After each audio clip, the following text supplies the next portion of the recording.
Bem,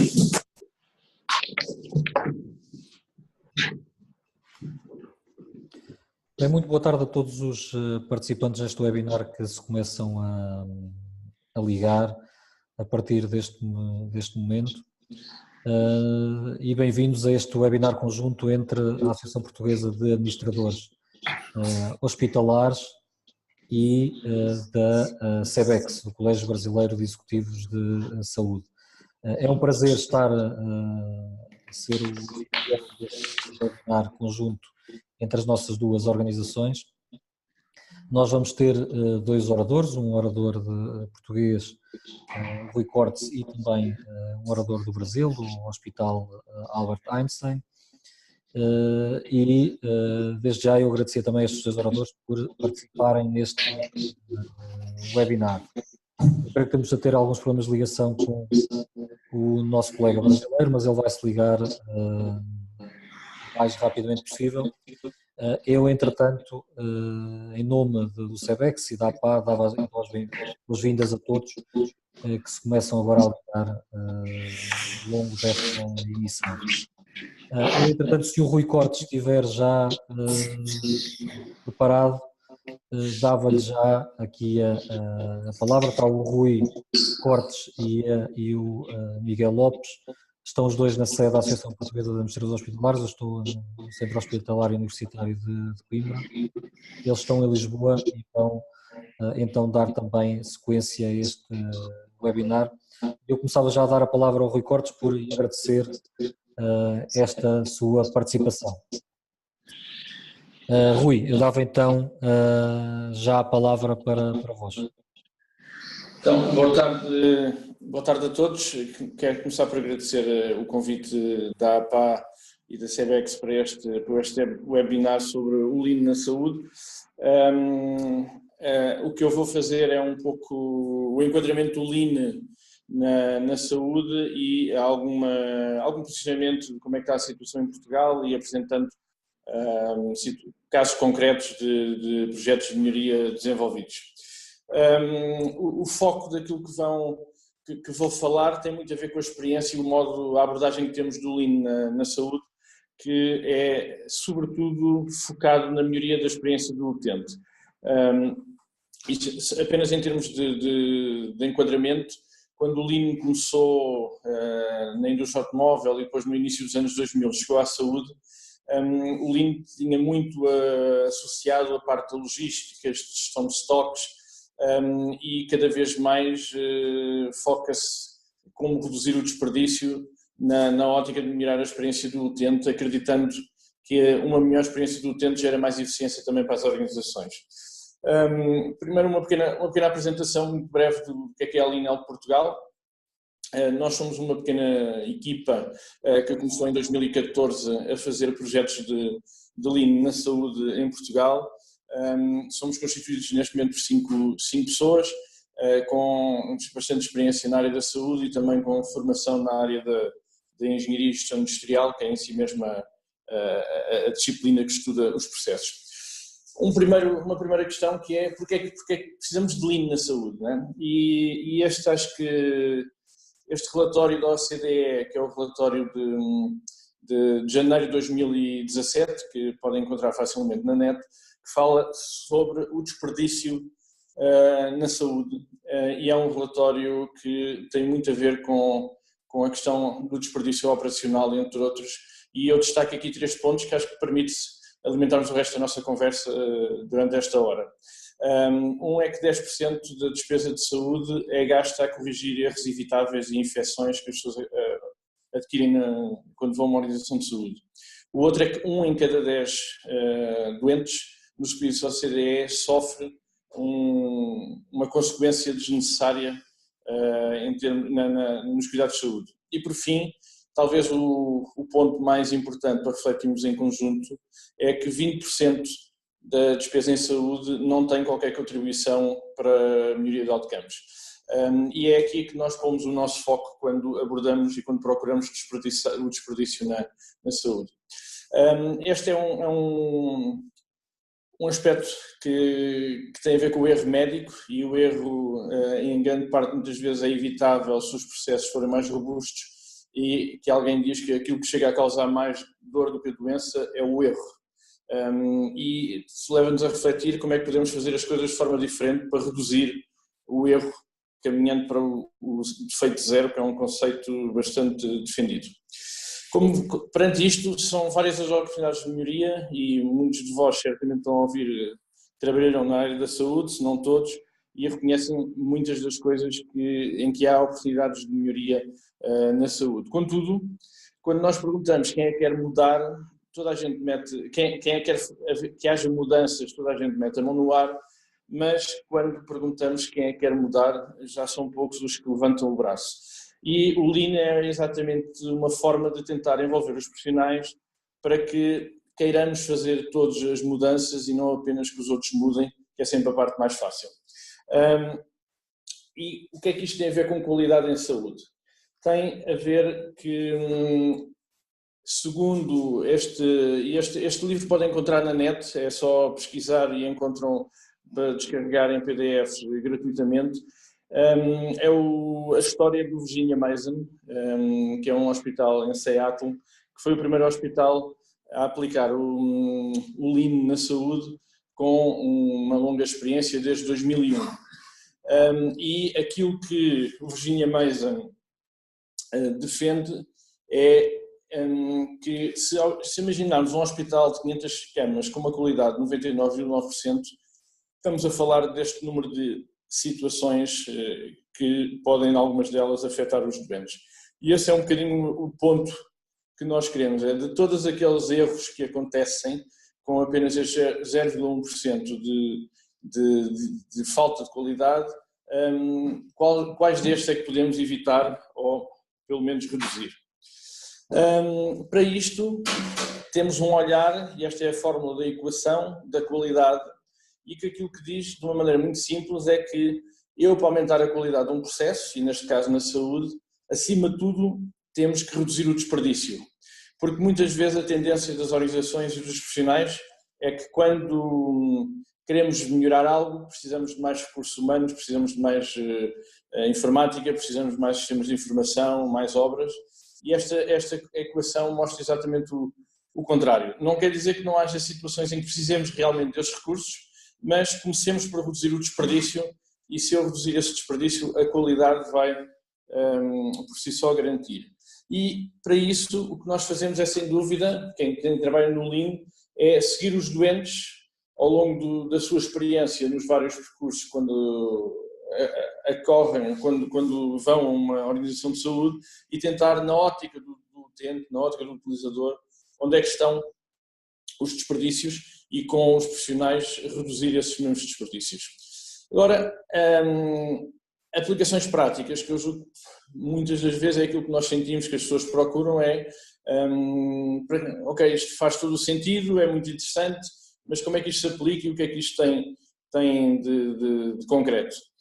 E nós seguimos o ciclo do PDCA, o ciclo da melhoria contínua, que é muito conhecido para quase todos vós, que tem a ver com partindo de um problema, caracterizá-lo, mapeá-lo, gerar ideias, implementar essas ideias e a sustentabilidade.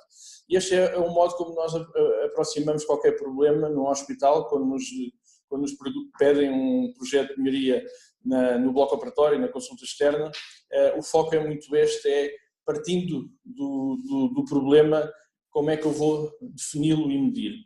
E este ponto é o mais importante. E se algum de vós quiser começar a fazer um projeto de melhoria, não avancem nunca para uma ideação de melhorias, para uma criação de melhorias sem terem o problema bem definido, porque muitas vezes estamos a olhar para as consequências e não para a causa do problema. Por isso, obrigar muito análise de dados quando existem ou quando têm qualidade para serem tratados, senão alicerça sem dúvida na questão da observação em tempo real, seguindo os doentes e tomando nota das ocorrências. Aqui é um pequeno framework, não vou detalhar isto, mas é um pouco a ideia de como é que nós fazemos as várias etapas e o que é que isto pressupõe, não podendo faltar etapas, comprometendo a qualidade do projeto, mas sempre seguindo o ciclo da melhoria contínua. Tudo isto é feito através do envolvimento das equipas na procura de processos eficientes, que sejam eles standardizados. Nós somos apenas, como eu costumo dizer, os facilitadores. Os profissionais são, sem dúvida, quem conhece os processos, quem sabe as ineficiências que ocorrem e quem tem, a maior parte das vezes, as ideias para as melhorias. Por isso, este é claramente, se perguntarem alguns pontos que sejam importantes reforçar, acreditamos que o Lean sem envolvimento multidisciplinar das equipas não ocorre da maneira que é pretendida e não são pessoas que vêm de fora que vão fazer as melhorias acontecer. Este neste caso que estão a assistir, é um processo de melhoria de um hospital pediátrico, do processo do doente cirúrgico, onde estavam desde anestesistas, cirurgiões, enfermeiros, assistentes técnicos, administradores hospitalares, e foi um projeto que ganhou o primeiro prémio da Associação Portuguesa de Qualidade no grupo de projetos de melhoria em equipa, exatamente pelos resultados com foco no doente. Agora, passando aqui um caso de consulta externa, que é, sem dúvida, é uma área sempre, pelo volume de doentes que acarreta, tem sempre muitos desafios. E o problema começava por aqui, que, para quem está familiarizado com a terminologia, o lead time, desde que o doente tirava a senha até que era atendido no balcão, chegava a atingir, em termos de tempo máximo, 166 minutos. E isto é o tipo de mapeamento que nós fazemos, conhecendo as etapas, vendo os tempos de espera entre cada uma das etapas e tentando ir acompanhar onde é que podemos realmente reduzir. E aqui são os resultados deste projeto. O objetivo era melhorar a consulta externa e reduzir toda a espera do doente, e um dos pontos que percebemos que atrasava o processo de marcação de consultas era as triagens eram feitas ainda em papel e não no sistema informático, e conseguimos de dezembro a março passar de 30% para 100%, criando uma sinalização e uma informação aos médicos de qual era a mudança do processo, que muitas das melhorias carecem de informação mais do que propriamente de um procedimento. Aqui a questão, no fim deste projeto, nós reduzimos em 49% o tempo de espera do doente, tendo ficado cerca dos 30 minutos, sem aumento de recursos. E este é um dos aspectos que acho que é importante reforçar, é que estas melhorias foram atingidas sem aumento de recursos, e eu passarei a explicar, isto é na outra senha, nos dois tipos de senha que existiam. Um ponto também aqui importante era, nós tínhamos muitos doentes a irem ao balcão fazer agendamento de exames e de consultas, das segundas consultas ou de exames, raio-x, ressonância magnética, e criámos um sistema interno, criámos uma lei fictícia, que os doentes não podem transportar papel dentro do hospital, e desenvolvemos um processo de modo a que o circuito do papel seja interno do hospital, em que o doente não tenha que se deslocar, retirando assim muitos doentes do atendimento. Isto pode ter pouca importância em termos de atendimento, só que, como veem ali, em março conseguimos retirar até março 800 doentes do atendimento. E isto o que é que provoca? Isto provocou que, por mês, o assistente técnico, como passou a fazer muitas das tarefas em back-office, daquelas que fazia em front-office, ganhámos 24 horas por mês de assistente técnico, e deixou de haver reclamações por parte dos utentes, e os profissionais que trabalham nesta consulta externa comentam que chegam ao fim do dia muito menos cansados, porque atendem bastante menos doentes, fazendo as mesmas tarefas, mas em back-office.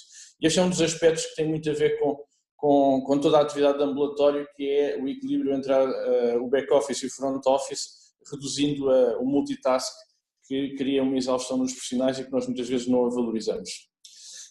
Agora, como é que tudo isto se mantém? Isto mantém-se quando a equipa decide fazer um huddle meeting, uma reunião semanal em pé, como podem ver, onde tem um quadro onde debatem o que é que correu menos bem na semana anterior e o que é que temos que melhorar para a semana seguinte.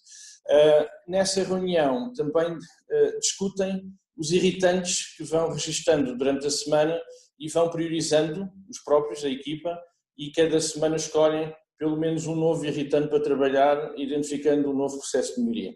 E só assim é que se implementa uma cultura de melhoria contínua. E eu trago estas fotografias com um ar muito simples, exatamente para perceber que não é preciso às vezes estarmos à espera do software bonito, do dashboard, do ecrã, de um computador. O importante é começarmos a fazer e pôr as pessoas envolvidas na monitorização do que fazem e identificando aquilo que querem melhorar. E isto também tem a ver com a sustentabilidade, que é uma auditoria feita por a equipa e que vai verificando se as medidas decididas estão a ser implementadas ou não.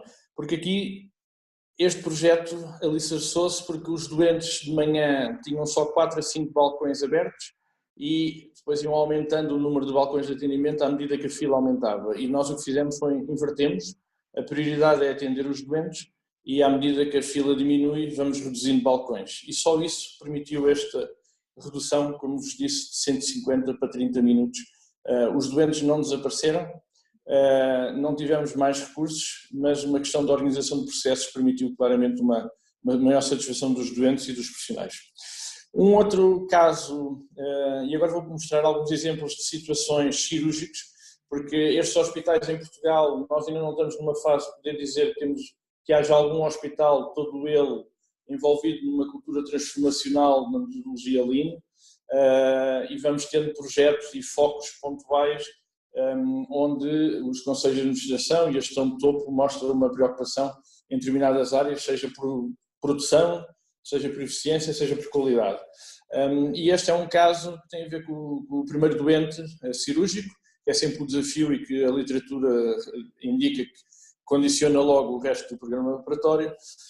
E o que vemos aqui é que, desde a chegada do doente ao transfer do bloco operatório até ao início da cirurgia, o chamado canivete à pele, tínhamos 2 horas e 20, em que o doente estava 54 minutos, e estamos a falar de tempos de moda, não estamos a falar de um doente, estamos a falar de tempos de moda, onde o doente estava 54 minutos no bloco à espera de poder ir para a sala, e depois mais 40 minutos de intervalo entre a chegada do anestesista e a chegada do cirurgião. O que, decorrendo deste projeto, o que foi feito, reduzimos para 30 minutos aquele primeiro espera e para 5 minutos o intervalo entre a chegada do anestesista e a chegada do cirurgião. Estamos a falar numa especialidade concreta que decidiu fazer isto e reduzimos substancialmente o lead time das 2 horas e 20 para 1 hora e 43.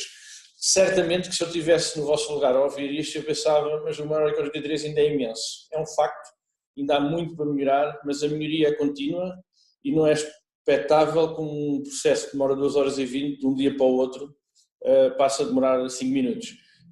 O importante é também irmos fechando e consolidando as melhorias que são possíveis hoje, estabilizá-las e abrindo oportunidades para novas melhorias, sempre numa perspectiva de melhoria contínua e valorizando o que as equipas conseguiram, que isto só foi possível porque houve uma forma diferente de chegada do doente, de acolhimento do doente por parte dos enfermeiros no bloco e um alinhamento de tempos entre o cirurgião e a anestesia. Com isto, aproveito para dizer também que estes projetos de melhoria, por norma, trazem associados alguns desafios, mas também um efeito secundário que nós chamamos que é a questão da melhoria do trabalho de equipa. Aqui um exemplo muito simples, que não tem a ver com processo, mas tem a ver com a comunicação com os pais, do tal projeto que ganhou o primeiro prémio e que tem a ver com os pais passam a receber, assim querendo, passam a receber uma informação por SMS ao longo da cirurgia, de modo a perceber a situação em que está a decorrer a cirurgia e sabendo quando é que se podem juntar ao seu filho. Mais de 90% dos pais aceitam receber as mensagens, a satisfação é bastante elevada e os profissionais são muito menos interrompidos à procura de informação. Isto é uma medida simples, não aumenta a produção cirúrgica, como é lógico, mas o Lean não é só para produção, é também para qualidade. Aqui a questão da uniformização do carros, isto tem a ver com o 5S, é só um exemplo do que é que se pode fazer com a equipa de enfermagem e de anestesia. Estes eram os carros no início que começámos este projeto de melhoria e os mesmos carros no fim. E a satisfação dos profissionais e o trabalho de equipa é claramente acentuada neste momento. Por fim, só mostrar este caso que eu acho que é bastante interessante e que é transversal a todos os hospitais com quem nós temos trabalhado, que é como é que eu reduzo os cancelamentos cirúrgicos evitáveis? Porque sabemos que muitos dos cancelamentos têm a ver com a não prontidão do doente, de jejuns, raio-x, análises, consulta de anestesia, interrupção de medicação. O que nós começámos a fazer foi, com algumas especialidades, criar uma reunião semanal, multidisciplinar, com anestesista, cirurgião, enfermeiro, assistente técnico, onde os doentes da semana seguinte são analisados um a um, o que é que falta e a quem. Isto começou de uma forma muito arcaica, num quadro que estava lá na sala de reuniões, e este é outro exemplo, também começou, mais outros com ímãs, cada um pensou da sua forma. O que importa é que hoje em dia estamos a trabalhar numa plataforma comum e central, onde isto é feito de uma forma muito mais estruturada e ágil, mas começamos de uma maneira simples. Isto permitiu que a redução de cancelamentos cirúrgicos evitáveis reduzisse de 5% para 0,33%, o que mostra mais uma vez a importância da comunicação multidisciplinar e dos profissionais debaterem de uma forma prospectiva e de planeamento e não tão reativa ou retrospectiva. Mensagens finais. Sem standards não há melhoria. Este é o senhor que desenvolveu o Lean, que é o senhor Taishi Ohno, que já faleceu, e que complementa aquela frase do Deming ou do Decker, que nunca ninguém sabe bem de quem é a frase, que é: aquilo que não pode ser medido não pode ser melhorado, e por isso eu para medir eu preciso de standards, porque senão, se cada um fizer à sua maneira, não é possível medir. Um aspecto importante, isto tem muito a ver com o papel dos conselhos de administração, da gerência de topo, que é como é que os profissionais podem sentir à vontade para assumir os erros, considerando que os erros são a melhor oportunidade de melhoria e não tanto uma cultura de acusação e de procurar o responsável. Nós costumamos dizer que quando o processo é frágil, a culpa é do processo, quando há erros, a culpa é do processo e não dos profissionais. E esta é uma cultura, pelo menos em Portugal, começa-se a mudar, mas ainda há muita procura de quem é que é o responsável. Em termos de resumo, é essencial o forte envolvimento da gestão de topo.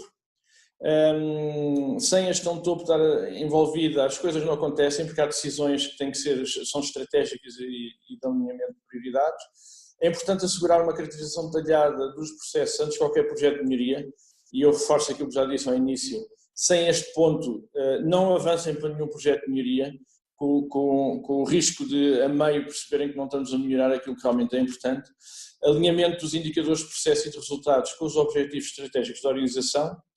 Apostar na capacitação das equipas internas de melhoria, e este é claramente um aspecto que faz a diferença, e quando começamos a capacitar as equipas, acaba-se de criar um entusiasmo e os líderes informais neste processo da nova cultura surgem, e que muitas vezes não são as chefias, são mesmo líderes informais, pessoas com mais gosto por estas áreas, que acabam por vir ao de cima e que permitem depois criar hábitos de melhoria contínua e desta transparência, de pôr ali os irritantes e de selecioná-los.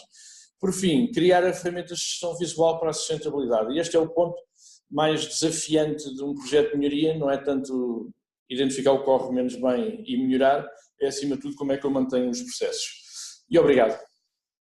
Acho que cumpri o meu tempo. Não, perfeito, foi perfeito, Rui. Eu, entretanto, estamos aqui com um problema de ligação com o Ederson, e eu, porventura, dava já início aqui à fase de perguntas e respostas do que temos neste momento.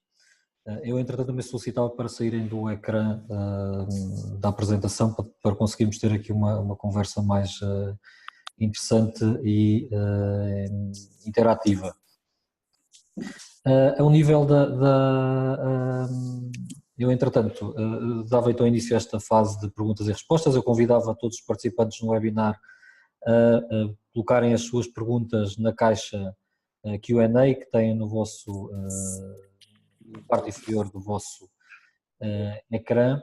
Já temos várias perguntas aqui colocadas e eu, entretanto, dava já a palavra à Tayana, que faz uma pergunta. Boa tarde, vocês aplicam estudos de variabilidade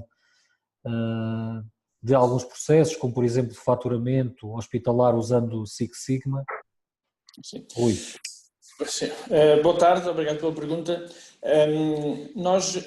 Esse é um tema muito interessante e que continua sem resposta, que é a possibilidade de utilizar o Six Sigma na saúde. Sempre que temos dados robustos e com qualidade, nós usamos o Six Sigma para analisar a variabilidade e não só procurar os desperdícios.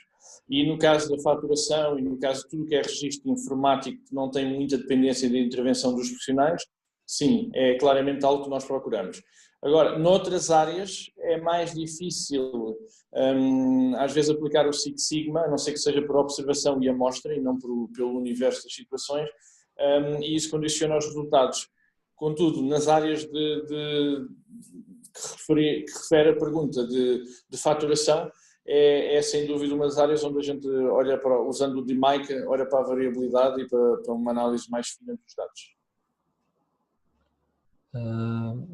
Entretanto, temos aqui outra, obrigado Rui, temos aqui outra pergunta da Luíse, que também faz uma pergunta. Gostaria de saber qual a metodologia que utilizam para a realização dessas mudanças de processo, testam as diferentes ideias de mudança antes de implementar? Sim.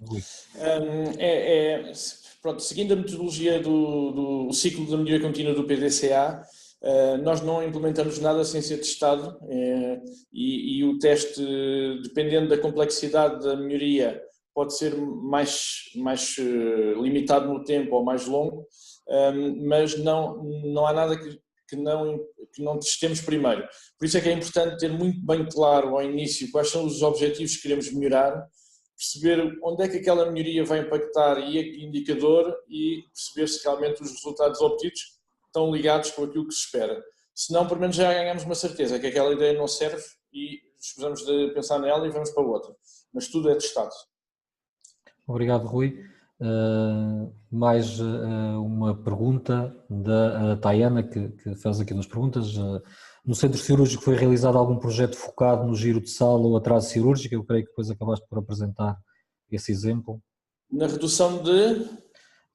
É focado no giro da sala e atraso cirúrgico. Eu creio que apresentaste depois um exemplo, que a pergunta deve ter sido colocada antes de ser apresentado um modelo que mostraste de redução do tempo de preparação cirúrgica.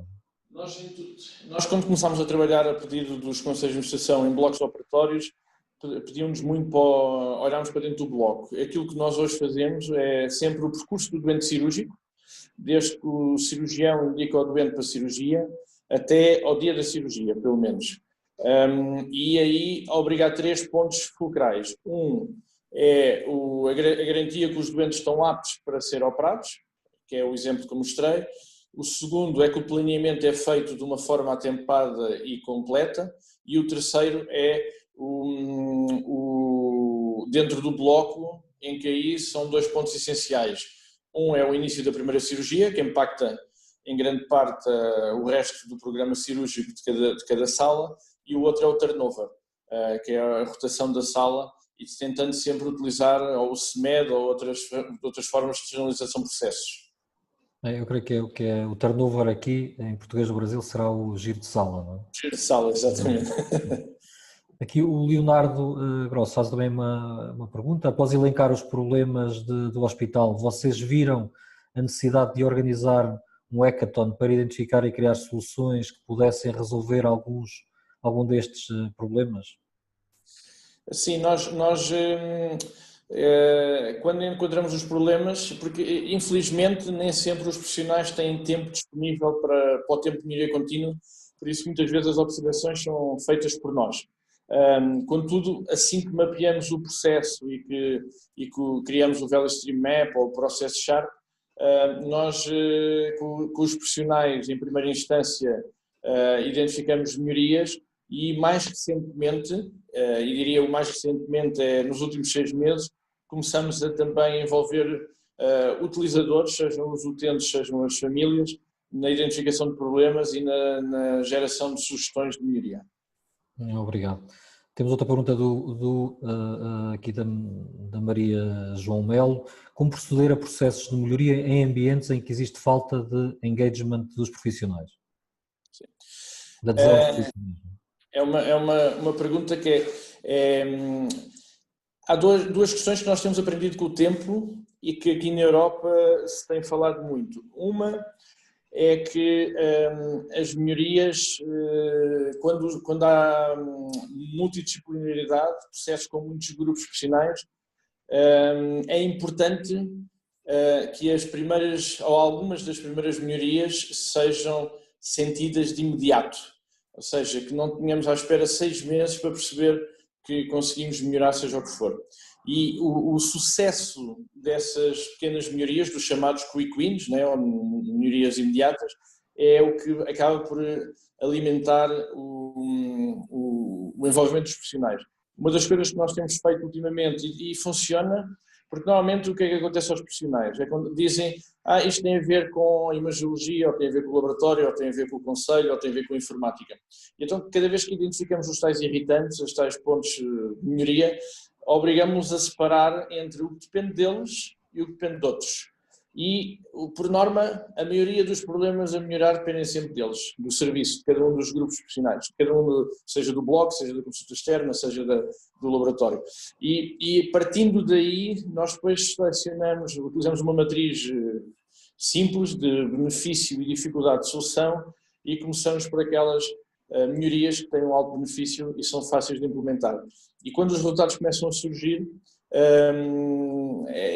torna-se mais fácil. Contudo, isto não é sempre garante de que todos os profissionais ficam muito entusiasmados, porque há aquele slide do cartoon do quem é que quer mudar e ninguém levanta a mão. Quando nós mexemos nos terrenos de alguns dos profissionais, às vezes há reações, mas faz parte, não é? No Virginia Mason, eles ensinam-nos que quando as pessoas começam a ter reações disruptivas, significa que a mudança está a acontecer.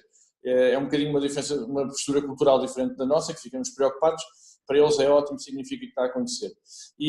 Mas pronto, resumindo, é acima de tudo isso, é começar por pequenas melhorias e celebrar os resultados e ir envolvendo os profissionais, com um forte envolvimento do Conselho de Administração. Eu aproveitava até já esta tua resposta, aqui um comentário da Vitória Samúdio, que concorda com a tua opinião, mas diz que na maioria das vezes a gestão de topo não está alinhada com a necessidade de melhoria contínua da qualidade. Sim. Uma das questões que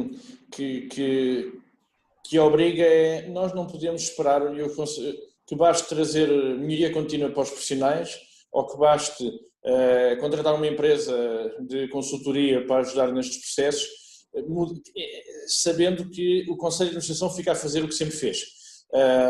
Porque isso não é uma cultura, né? É pedir a alguém para mudar quando a gestão de topo não muda. Só para dar como exemplo, em alguns dos hospitais do centro da Europa, Bélgica, França, Alemanha, Holanda, os conselhos de administração têm um acordo tácito que entre as 8 e as 10 da manhã não reúnem, exatamente para poderem dar nos serviços a acompanhar os projetos de melhoria e terem uma forma de participar e de perceber se é preciso algum apoio, algum desbloqueador.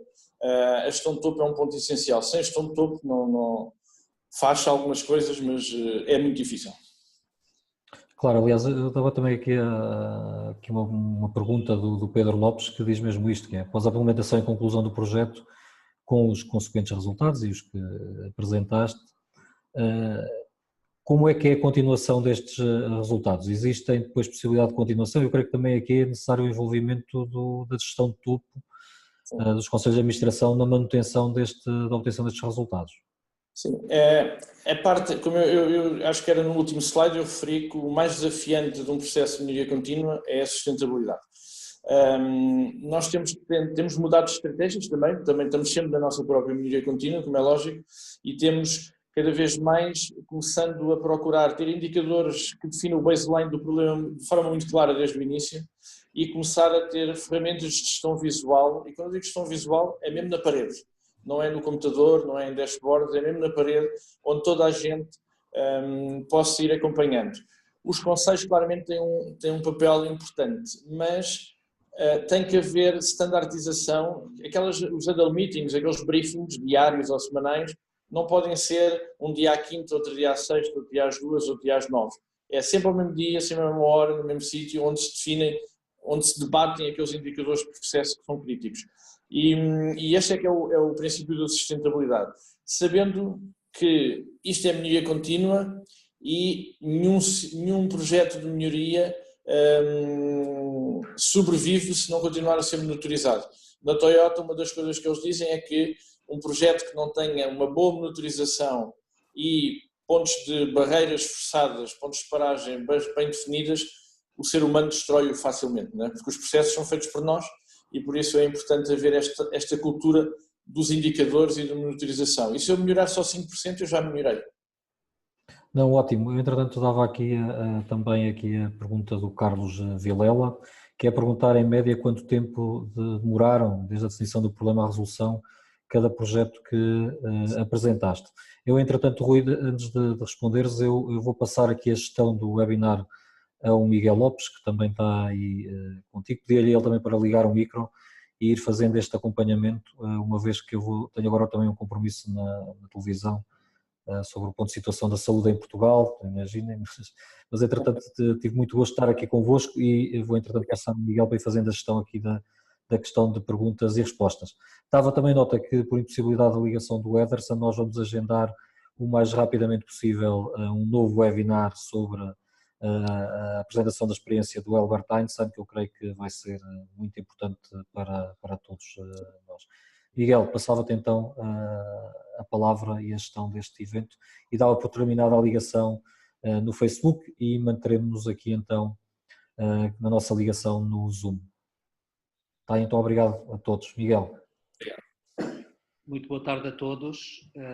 Eu ia dar continuidade às perguntas que nos têm vindo a ser colocadas e passava, Rui, à pergunta da Eveline Newman, que pergunta se a busca pela implementação do Lean na saúde é uma prática forte em Portugal. Miguel, se me permite, eu vou só responder à anterior da questão do tempo dos projetos e respondo já de imediato a essa. A questão do tempo dos projetos, e aqui, quando ouvirem depois a apresentação do caso do hospital do Albert Einstein, é um hospital que está em mudança transformacional e nós trabalhamos muito por projetos contidos na amplitude, né? Ou bloco operatório ou consulta externa. Nós tendencialmente consideramos que menos de 4 meses não é possível de fazer um projeto bem estruturado, com princípio, meio e fim e deixando já ferramentas de sustentabilidade. O projeto da consulta externa que viram, que eu apresentei os resultados já com algum detalhe, foi um projeto de 6 meses e que nós continuamos pontualmente a acompanhar alguns desvios ou alguns recuos e tentando implementar acertos. Agora, o projeto nunca acaba, né? Isto não é uma acreditação nem uma certificação que nós chegamos ao fim e damos um selo. Para isso é importante uma forte capacitação dos profissionais para que essa sustentabilidade seja depois intrínseca da organização e não dependente. Em relação à pergunta, Miguel, tu estavas a falar, recorda-me só o tema que eu consigo buscá-lo, desculpa lá que eu passou-me agora. A Eveline Newman e também a Tayana Galderis perguntam se a busca pela implementação do Lean na saúde é uma prática forte em Portugal e, de alguma forma, se esta cultura está enraizada nos principais hospitais em Portugal. O enraizado, eu tenho dificuldade em dizer que está enraizada, até porque estamos numa fase... Portugal é preciso... Só fazer um bocadinho de história, que pode ser interessante. O primeiro grande hospital a aplicar Lean na saúde foi em 2001, Virginia Mason, em Seattle. Portugal teve o primeiro grande projeto de Lean em 2004, por isso não é provavelmente nada de novo, contudo teve uma fase de recuo e de revés a nível do envolvimento nos hospitais portugueses. Nestes últimos, diria, 3, 4 anos, e até com o suporte do relatório da OCDE que fala do desperdício na saúde, a procura de formas de melhorar é claramente os hospitais são mais proativos à procura. Agora, ainda diria que, se calhar, não posso dizer que metade dos hospitais utilizam estas metodologias de gestão de uma forma rotineira, e há claramente carências de formação ainda na área da saúde para fazer acontecer e dar acompanhamento a estes projetos. Sim, há ainda um longo caminho em termos de ganhos na utilização destas metodologias a nível hospitalar e noutros níveis de cuidados, designadamente os cuidados de saúde primários e cuidados continuados, em Portugal e acredito que em grande parte dos países. A Mónica Bezerra pergunta a Rui se existe alguma experiência com o sistema puxado, está entre parênteses, especialmente nos centros cirúrgicos, em Portugal, nos blocos operatórios. O bloco operatório é a área onde nós temos mais experiência, até porque, por norma, é uma das áreas onde os hospitais querem ganhos de eficiência, porque está muito associada ao financiamento e à produção. E por isso é sem dúvida uma das áreas onde estas metodologias vão, não só por nós, por outras empresas, pelos próprios hospitais, vai havendo muita experiência de projetos no bloco. Uma das questões que nós temos ao nível que limita a implementação destas metodologias, e que não é só um problema português, é um problema do que nós vamos encontrando a nível da atividade cirúrgica, é as lideranças partilhadas e múltiplas no que diz respeito ao doente cirúrgico, não é? Há lideranças que afetam o doente a montante, há lideranças que afetam o doente dentro do bloco e isso cria dificuldade de haver uma voz comum, uma voz de comando. Agora, é sem dúvida, diria que a área de excelência de conseguir ter resultados com a implementação destas metodologias. Sim, mais uma pergunta da Ana Marques da Silva, que pergunta se com o Lean podemos melhorar o nível de desperdício e o que se prevê possam ser as indicações, caso ainda não existam, nas instituições financiadoras. Com o Lean, sem dúvida que enquanto o Six Sigma reduz a variabilidade, o Lean reduz o desperdício. E aquilo que nós temos feito muito e que os profissionais começam hoje em dia a brincar é realmente onde nós vamos dando formação e trabalhando, as pessoas já olham para um processo e já identificam onde é que há desperdício de tempo, desperdício de deslocação, duplicação de tarefas sem valor acrescentado, e é claramente, se conseguíssemos custear, se fizermos o exercício de custear o desperdício, são muitas centenas ou milhares de euros em cada processo. Só para terem uma ideia, nós temos um projeto num processo de compras de medicamentos, num hospital, em que a simples simplificação de uma tarefa administrativa permite poupar 580 horas ano daquele profissional. Se custearmos isto pelo custo hora e multiplicarmos isto pelo número de hospitais e de processos, a redução do desperdício é acentuada. Quanto à questão das entidades financiadoras, isso eu julgo que tem muito a ver com a questão do modo como se olha mais para a eficiência e menos para a produção, mas hoje a realidade que temos é uma realidade de produção que não tem em conta estas questões de eficiência. Rui, mais uma pergunta, desta vez colocada pelo Tiago Coelho, que pergunta como utilizar o Lean para responder às súbitas mudanças da demanda, procura, nos processos de cuidados de saúde, particularmente porque este mindset vislumbra o padrão, ou seja, o previsível. Portanto, o que fazer quando lidamos com o imprevisível? É uma pergunta muito, muito interessante e eu agradeço a oportunidade porque realmente leva-nos a dois campos de resposta. Um é algo essencial, a saúde hoje está muito alicerçada na qualidade retrospectiva, né? Eu recebo os dados do que aconteceu e analiso-os. O que nós procuramos com o Lean é criar um conceito de qualidade em tempo real, onde eu consiga quase ser preditivo do que vai acontecer perante o padrão da previsibilidade, se vêm mais doentes à segunda ou mais doentes à terça, ou de manhã ou de tarde. Agora, para isso, eu preciso que os profissionais comecem a perceber que os registros não são apenas uma seca, não são apenas uma obrigação, mas são uma fonte crítica para eu conhecer a minha procura, a minha demanda e para poder ajustar a minha oferta. Isto não tem a ver só com urgência, isto tem a ver com tudo. Isto leva-nos por outro lado, à questão que é como é que eu consigo trazer a tecnologia, que hoje já existe, para monitorar os processos em tempo real e começar a ter padrões de comportamento desse processo e começar a ter alertas em tempo real quando eu estou a ter desvios do que é desejado, seja em termos de tempo, seja em termos de número de doentes. Mas isso independente da intervenção do profissional. Agora, enquanto não tivermos ou tecnologia por um lado, ou os profissionais a registarem os dados com mais qualidade, e esse é um dos problemas que o Six Sigma tem tido dificuldades de implementação na saúde, é que nós temos muitos dados, mas muitas vezes quando analisamos a qualidade dele, a sua robustez é fraca.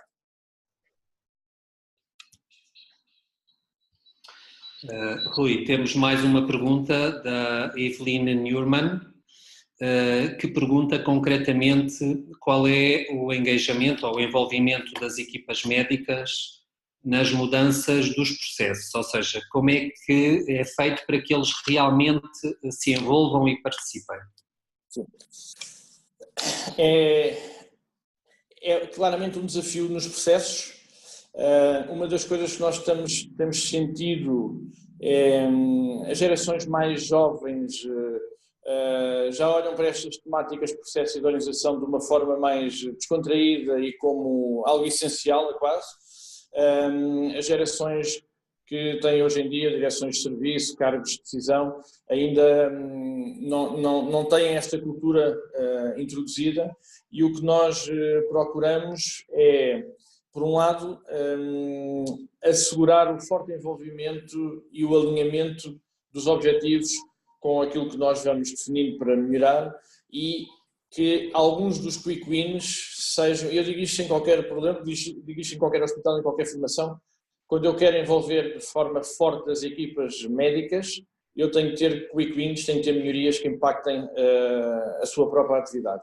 E tenho que ter evidências muito fortes e não julgamentos. Nós não trabalhamos nós não nos compete dizer se é bom ou se é mau, compete-nos trazer factos com qualidade e rigor, e perante esses factos os profissionais, e neste caso os médicos, logo dirão se estão confortáveis com a situação ou se consideram que há espaço de melhoria.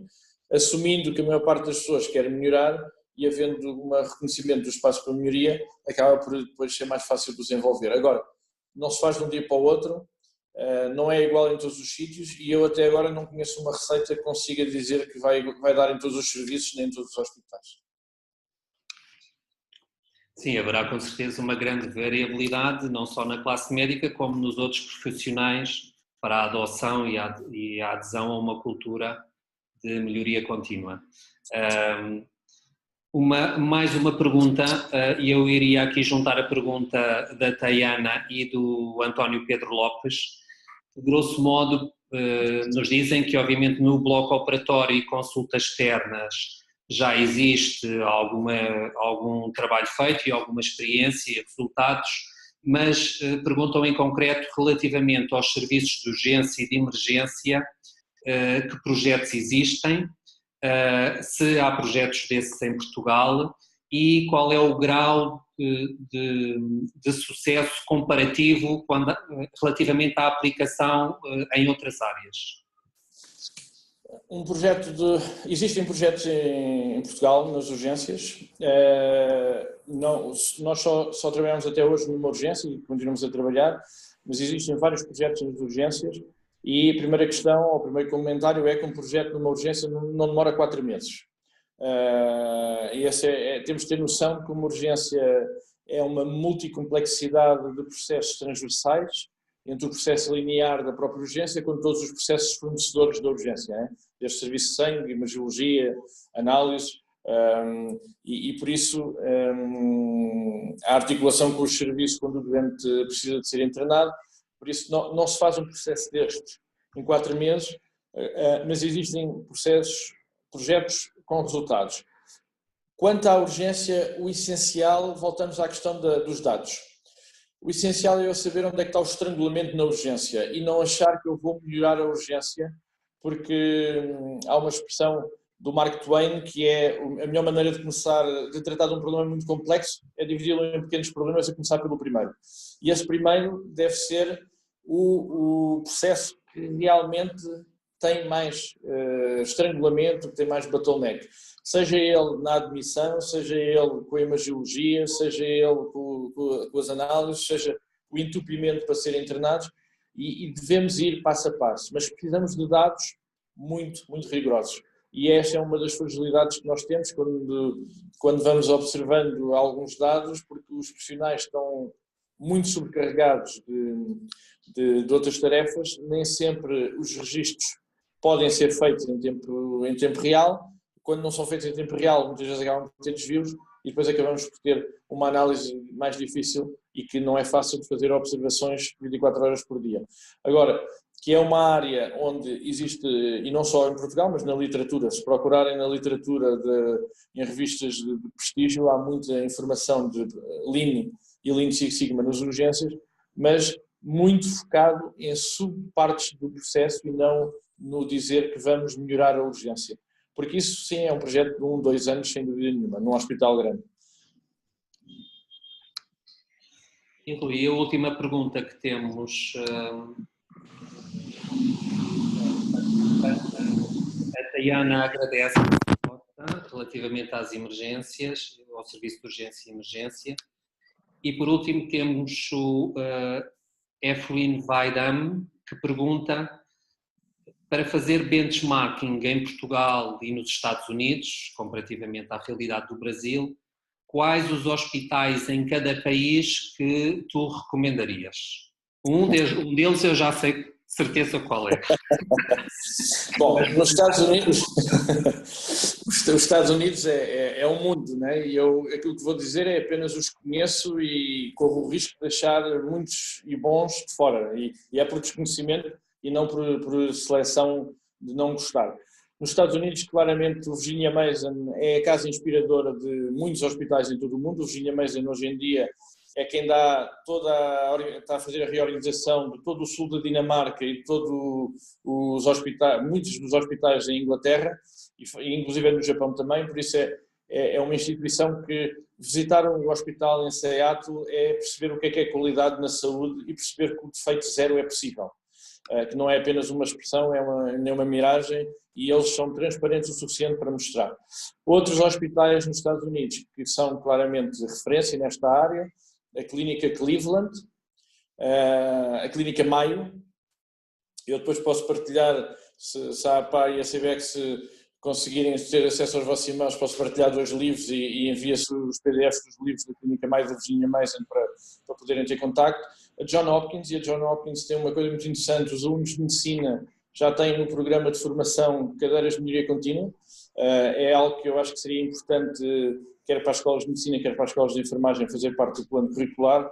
E pronto, mas nos Estados Unidos, depois há o Anderson da área da oncologia, a MD Anderson também nos Estados Unidos, muito forte com experiências de melhoria contínua. Em Portugal, eu diria que há muitos bons focos de bons exemplos de projetos.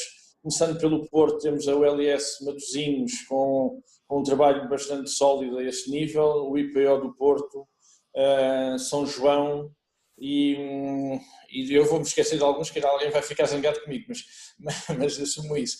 Não, o Centro Hospitalar Lisboa Central também está com uma aposta há 3 anos bastante grande, o Hospital Garcia de Horta em Almada.